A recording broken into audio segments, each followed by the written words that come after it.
이원론적 사고방식을 가진 사람은 모든 것을 흑백 논리로만 접근합니다. 그러다 보니 판단의 근거도 한쪽으로만 기울어져 있고 자기 생각과 다른 사람의 말을 쉽게 동의하려고 하지 않습니다. 그리고 이런 사고방식은 교회를 다니면서 오랜 신앙생활을 하는 사람 가운데 참으로 많습니다. 세상은 나쁘고 교회는 선하다라는 생각 때문에 세상 일에 자신의 신앙이나 거룩함을 결부시키려 하지 않습니다. 오로지 교회당에 나와서 예배하는 것이나 교회 일에 봉사하고 충성하는 것만이 하나님께서 기뻐하실 일이요 거룩한 생활이라고 생각합니다. 그래서 자신이 세상에 처한 상황에서 살아간다는 것은 자신의 신앙과 직접적인 상관이 없다고 생각하고 있는 것이죠. 물론 요즘에는 이런 생각을 하는 사람이 점점 줄어들고 있기는 하지만 아직도 우리 마음에는 너무 세상 일에 치우치지 말고 교회에 충성을 다해야만이 자신의 거룩함이나 믿음을 소유할 수 있다고 생각하는 경향을 가지고 있습니다.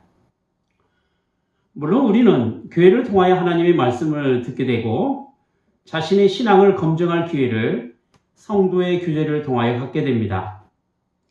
세상 밖에서 자신의 신앙을 확인하고 검증하게 되는 기회가 그리 많지 않다는 이야기죠.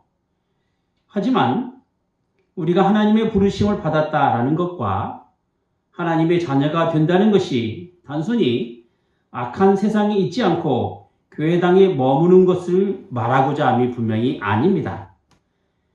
예수님께서 우리를 향하여 세상의 빛과 소금이라고 말씀하신 것은 적어도 우리의 삶을 통하여 세상 앞에 하나님의 사람으로 살아가기 위함인 것입니다. 우리가 세상으로부터 부르심을 받았다라고 하는 것에는 세상을 등지고 살아가라는 이야기가 아니라 세상에서 구별된 삶을 살아가는 것에 있습니다.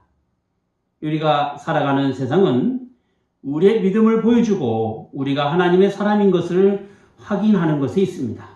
이것이 먹고 사는 문제뿐만이 아니라 정치, 경제, 사회 모든 전반에 걸쳐서 확인해야 할 것들이란 사실인 것이죠. 자, 오늘 본문에 등장하는 남유다 지도자들은 신앙 따로 정치 따로였습니다. 하나님께 향한 경건을 유지하고 하나님을 섬긴다는 명목으로 하였던 행동은 제사를 드리며 절기를 지키는 것에 있었습니다. 물론 이렇게 제사와 절기를 지키는 것도 형식에 불과했지만 말이죠. 그런데 문제는 그들이 나라를 다스리는 원리를 하나님의 말씀에 따라 하지 않았다라는 점입니다. 이스라엘이 가지고 있는 독특한 정치 형태는 선지자 제도입니다. 그러니까 선지자를 통하여 하나님께서 말씀으로 나라를 다스려 나가신다는 사실을 보여주었던 것입니다. 그런데 왕을 비롯하여 위정자들은 하나님의 말씀을 전하는 선지자의 충고를 듣지 않았습니다. 오히려 선지자를 비방하고 업신 여겼습니다. 국제 정세에 맞게 판단하고 결정해야 할 지도자들에게는 하나님의 말씀보다는 현실적인 정치적 판단을 할 수밖에 없었던 것입니다.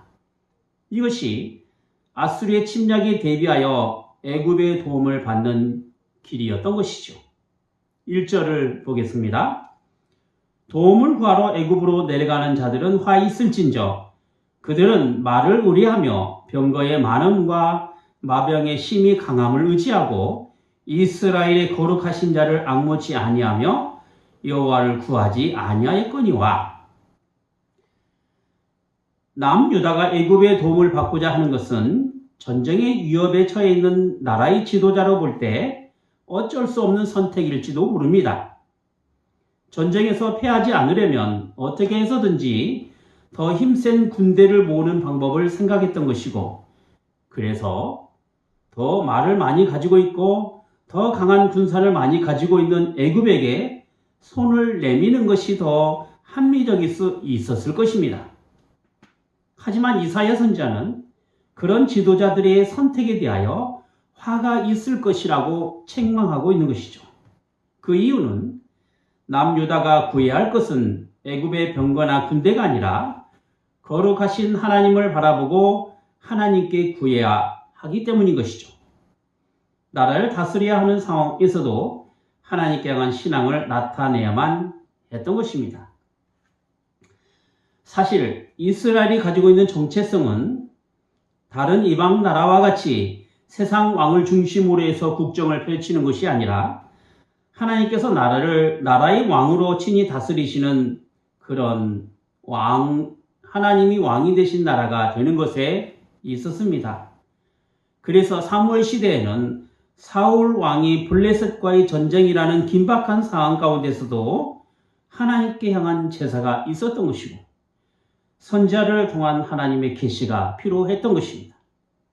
그런데 지금 남유다의 왕인 히스기야 때는 정치적이나 군사적으로 기득권을 행사했던 세력들이 있었고 그들은 군사작전과 정치적 조언을 하나님 대신 애굽에게 구하는 것으로 했단 말이죠.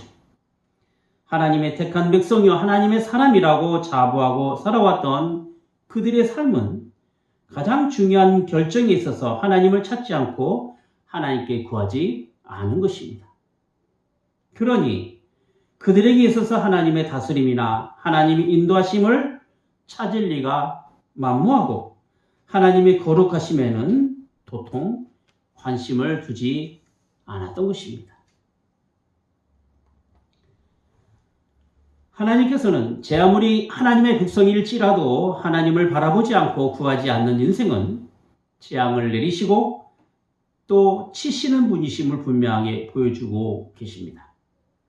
2절 말씀이죠. 여호와께서도 지혜로우신즉 재앙을 내리실 것이라.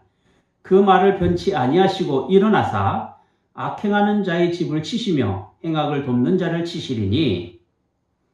자, 여기 여호와께서도 라는 말을 하고 있는데 이 말은 앞서 자신들의 인간적인 선택에 따라 도움을 구하려 애굽으로 내려가는 자들처럼 하나님께서도 당신의 지혜로 행하실 것인데 그것이 바로 재앙을 내리시고 돕는 자를 치시겠다라는 것입니다. 인간의 계획이 그들 자신만의 안위를 찾는 것이라고 한다면 하나님의 계획은 인간을 의지하지 않는 인간을 향하여 하나님을 의지하지 않는 인간을 향하여 재앙으로 내리시겠다라는 것입니다. 이렇게 인간의 계획과 하나님의 계획이 다른 것에는 하나님께 구하지 않는 인생은 그 어떤 계획일지라도 하나님의 뜻과는 다르다라는 사실을 분명하게 알려주고 있다 할 것입니다. 인간의 지혜가 강한 군사력을 의지하는 것이라고 한다면 하나님의 지혜는 하나님께 구하지 않고 악을 행하는 사람에게 향한 징벌에 있었던 것입니다.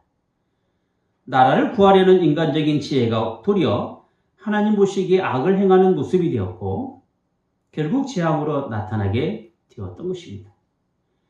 자, 여기 악행하는 자는 나쁜 사람을 뜻하며 행악은 헛된 우상이나 거짓을 말하고 있습니다. 그런 점에서 볼 때 3절 앞부분에 애굽은 사람이요 신이 아니며 그 말들은 육체의 영이라 한 것처럼 애굽은 신이 아니고 군사력을 상징하는 말도 육체로 존재하기 때문에 애굽을 의지한다는 것은 영이신 하나님 보시기에 나쁜 짓이며 헛된 우상을 섬기는 것과 같다라는 것입니다. 인간이 제 아무리 좋아 보이고 대단해 보일지라도 하나님의 인도하심이 아니라면 결코 올바르게 걸어갈 수가 없는 것입니다. 그래서 잠언서 16장 9절에 보면 사람의 마음으로 자기의 길을 계획할지라도 그 걸음을 인도하시는 자는 여호와시니라 라고 말씀하고 있지 않습니까?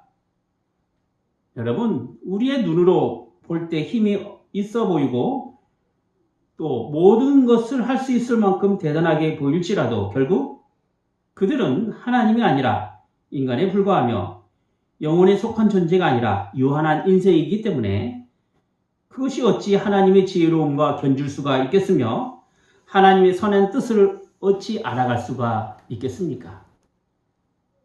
하나님의 피조물에 불과한 인생은 하나님 앞에 모든 것을 다 할 수 있다라고 생각하는 그 자체가 어리석은 일이요 큰 착각 속에 살아가는 것과 같다는 것입니다.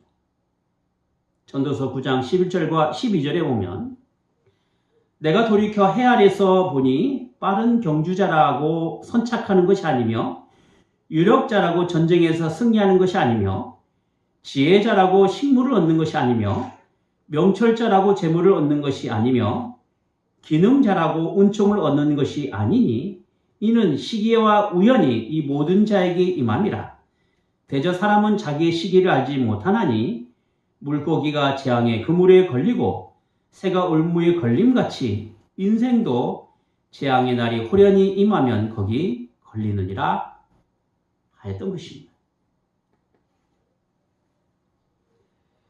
자, 이제 하나님께서는 애굽의 도움보다 더 크고 영원하시다는 사실을 남유다로 알게 하시려고 두 가지 비유를 4절과 5절에 말씀하고 계시는데 하나는 사자의 비유고 또 다른 하나는 새의 비유입니다. 여기서 새는 독수리로 연상하면 되겠습니다. 자, 우선 4절에 나오는 사자의 비유를 보시죠. 여호와께서 이같이 내게 이르시되 큰 사자나 젊은 사자가 그 식물을 움키고 으르렁거릴 때에 그것을 치려고 여러 목자가 불려왔다 할지라도 그것이 그들의 소리로 인하여 놀라지 아니할 것이요 그들의 떠들므로 인하여 굴복지 아니할 것이라. 이와 같이 나 만군의 여호와가 강림하여 시온산과 그 땅 위에서 싸울 것이라. 먹잇감을 움켜쥐고 있는 사자에게 있어서 그 어떤 것도 방해가 되지 않는 그 이유가 있다고 한다면 그것은 바로 사자가 모든 동물 중에서 자신이 가장 강한 힘을 가지고 있기 때문에 그렇습니다. 제 아무리 강력한 힘을 발휘하면서 쳐들어오는 아수르라 할지라도 더 크시고 더 강력하신 하나님께서는 그 어떤 경우에도 굴복하지 아니하시겠다라는 비유의 말씀인 것이죠. 두 번째로는 독수리의 비유입니다. 5절을 보시죠. 새가 날개치며 그 새끼를 보함같이 나 만군의 여호와가 예루살렘을 보호할 것이라. 그것을 호위하며 건지며 넘어와서 구원하리라. 어미 새가 새끼를 보호하려면 큰 날개를 펼쳐서 적의 공격으로부터 방어하게 됩니다. 새 날개는 나는 용도뿐만 아니라 새끼를 보호할 때도 사용됩니다. 여러분, 이스라엘이 출애굽을 하여서 광야를 지나갈 때 하나님께서 이스라엘을 보호하셨다라는 것을 뭘로 이야기하고 있냐면 신명기 32장 11절에 보면 마치 독수리가 그 보금자리를 어지럽게 하여 그 새끼 위에 너풀거리며 그 날개를 펴서 새끼를 받으며 그 날개 위에 그것을 엎는 것 같이 라고 표현했던 것이죠. 그리고 시편에 보면 하나님의 보호하심을 어떻게 표현했냐면 그 날개 아래라는 언어로 표현을 했습니다. 또한 찬송가 478장 2절에 보면 주 날개 및 나의 피난처 되니 거기서 쉬기를 원하노라 하고 있지 않습니까? 그만큼 날개는 그늘이 되고 보호가 되는 것이죠. 하나님께서는 이렇게 강하고 크신 능력으로 구원을 나타내십니다. 그리고 하나님께서는 우리에게 영원한 안식처가 되셔서 보호하시고 책임지십니다. 이처럼 인간에게 향한 하나님의 구원은 세상의 그 어떤 것도 방해할 수 없고 막을 수 없는 하나님의 강력한 힘이요 하나님의 의지가 되는 것입니다. 비록 세상의 먹잇감이 되어 삼켜지는 위협이 있을지라도 우리를 향한 부르심에는 결코 후회가 없는 부르심이 됩니다. 그래서 하나님의 구원은 택한 사람들을 향한 인도하심과 또 끝까지 책임지시는 하나님의 일하심이 거기에 있는 것이죠. 우리의 믿음은 이렇게 우리를 향한 하나님의 구원이 크고 강함을 삶을 통하여 알아가고 경험하는 데 있는 것이며 그래서 하나님만이 구원의 하나님 되심을 고백하는 것에 있는 것입니다. 그래서 시편 기자는 이렇게 시편 127편 5절에서 6절에 이렇게 고백합니다. 여호와는 너를 지키시는 자라. 여호와께서 내 우편에서 그늘이 되시나니 낮의 해가 너를 상치 아니하며 밤의 달도 너를 해치 아니하리로다. 자, 이제 이사야 선지자는 강한 능력으로 아수르의 군대를 심판하시고 남유다를 보호하시고 구원하시는 그 하나님께로 돌아올 것을 선지자를 통해서 말씀하고 있습니다. 6절 말씀이죠. 이스라엘 자손들아, 너희는 심히 거역하던 자에게로 돌아오라. 여러분, 이스라엘의 패역함은 하나님의 말씀을 거역하고 배신하는 것에 있었습니다. 하지만 이제는 그 거역함이나 패역함의 자리에서 다시 하나님께로 돌아오라는 것이죠. 왜냐하면 하나님께서 남유다를 회복시켜 주시기 때문에 그렇습니다. 과연 어떻게 회복시켜 주실까요? 7절을 보니까 너희가 자기 손으로 만들어 범죄한 은 우상, 금 우상을 그날에는 각 사람이 던져버릴 것이며 라고 했습니다. 사람의 손으로 만들어낸 우상을 통하여 죄를 범한 각 사람이 이제는 그런 우상을 스스로 던져버리게 된다는 것입니다. 하나님을 멀리하고 이방신을 가까이하며 그 우상을 하나님처럼 섬겼던 그런 자리에서 벗어나게 된다라는 것이죠. 그리고 8절에 보니까 아수르는 칼에 엎어질 것이나 사람의 칼로 말미암음이 아니겠고 칼에 삼키울 것이나 여러 사람의 칼로 말미암음이 아닐 것이며 그는 칼 앞에서 도망할 것이요 그 장정들은 복역하는 자가 될 것이라. 실제로 역사에 보면 남유다는 아수르의 강력한 군사력에 변변한 싸움도 하지 못하고 예루살렘 성에 포위된 상태가 되었습니다. 이렇게 맞서 싸울 기회조차 가지고 못 있었던 것이죠. 그런데 아수르 군대가 하나님의 크신 능력으로 멸망하고 아수르의 수장인 사네립이 패하여 도망을 하게 된 것이죠. 싸울 힘조차 없는 남유다를 향한 하나님의 능력이 아수르를 치심으로 구원의 하나님 되심을 보여주신 것입니다. 그러므로 오늘 본문에 아수르가 칼에 엎드려지고 삼켜진다고 했는데 사람의 칼로 한 것이 아니라고 한 그 표현은 하나님의 능력으로 하나님의 사자를 통해서 아수르가 전쟁에서 패한 것을 이야기하고 있는 것입니다.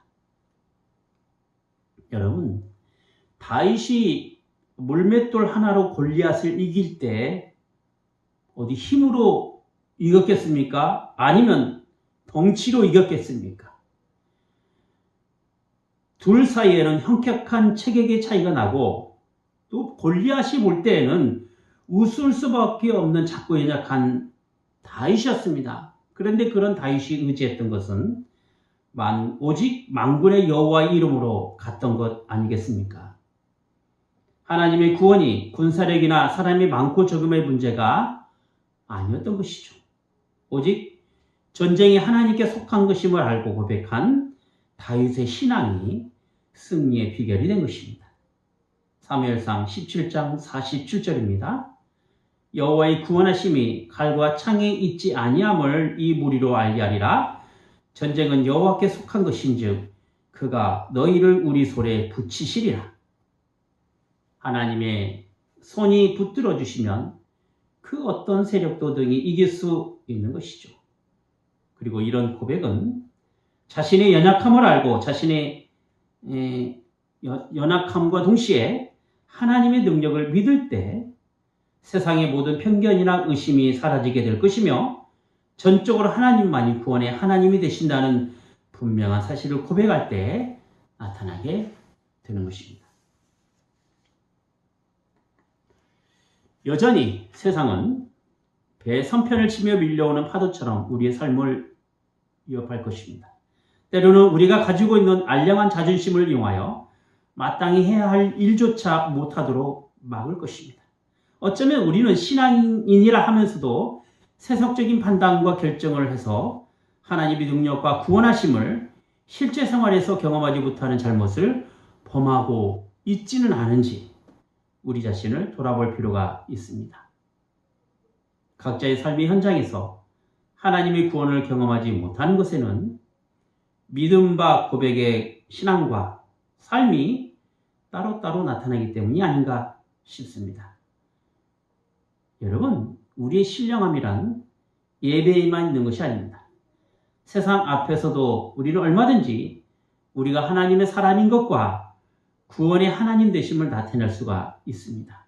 이것이 우리를 저 어두운 곳에서 불러내어 하나님의 영광에 들어가도록 왕같은 제사장으로 삼으시고 그의 택하신 백성이 되게 하셔서 하나님의 복음을 전하도록 하신 이유가 되는 것이죠. 우리가 하나님 앞에 살아가야 한다라고 하는 것에는 비록 세상에 살아가지만 우리의 판단과 삶의 행보가 어디에서 왔고 어디로 가는지를 분명히 알아서 하나님께 향한 인생의 걸음을 걸어가는 것에 있다 할 것입니다. 그렇다고 해서 우리가 세상 앞에 무슨 특별하게 살아가라는 이야기가 아닙니다. 똑같이 밥 먹습니다. 똑같은 것을 보고 또 똑같이 살아가집니다. 하지만 우리의 판단 근거가 하나님에게서 나왔다라는 사실로 우리의 삶을 결정하는 것이죠. 그러기에 전쟁도 하나님께 속했다라고 고백하는 것이고 하나님의 이름으로 담대히 나갈 수가 있는 것입니다. 우리가 살아가는 이 세상은 우리가 하나님의 사람인 것과 하나님께서 구원의 하나님이 되심을 나타내는 것입니다. 물론 이것이 세상이 악하기 때문만이 아니라 세상이 아름답고 선한 것을 통하여서 얼마든지 우리는 하나님의 구원을 경험할 수가 있는 것이죠. 선과 악이 공존하는 이 세상에서 우리를 하나님의 선한 사람으로 구별시켜 주신 것입니다. 하나님께서는 이 세상을 아름답게 만드신 분이십니다. 따라서 우리가 이 세상에 살아가면서 자기 일을 결정하고 판단하는 것이 그 아름답게 지으신 하나님에게서 나오고 그것이 하나님의 구원을 경험하는 것이라고 한다면 비록 악하고 거친 이 세상이라 할지라도 우리는 하나님의 선한 것들을 지금 맛보며 살아가게 될 것입니다. 기도하겠습니다. 거룩하신 하나님 아버지, 이 세상을 향한 하나님의 심판은 악한 자들을 향한 하나님의 진노하심이 있고 또 하나님께서 이 세상을 다스리는 권세가 있음을 보여주심에 있사옵나이다. 또한 하나님의 심판은 택한 백성들을 향한 하나님의 구원이 악한 자들과 못된 무리에서 저희를 벗어남에 있음을 확인시켜 주심에 또한 있사옵나이다. 하나님의 부르심이 저희가 이 땅에 살아갈 동안에 그 주어진 삶을 통하여 하나님의 구원을 경험하고 또 하나님의 선한 것들을 맛보며 살아가는 복된 인생들이 되게 하여 주시옵소서. 그래서 저희의 판단과 저희가 내리는 그 결정들이 오직 하나님의 거룩한 말씀으로 나온 것임을 확인하게 하셔서 믿음으로 이 세상에 승리하는 인생들이 되게 하여 주시옵소서. 주 예수 그리스도 이름으로 기도하옵나이다. 아멘.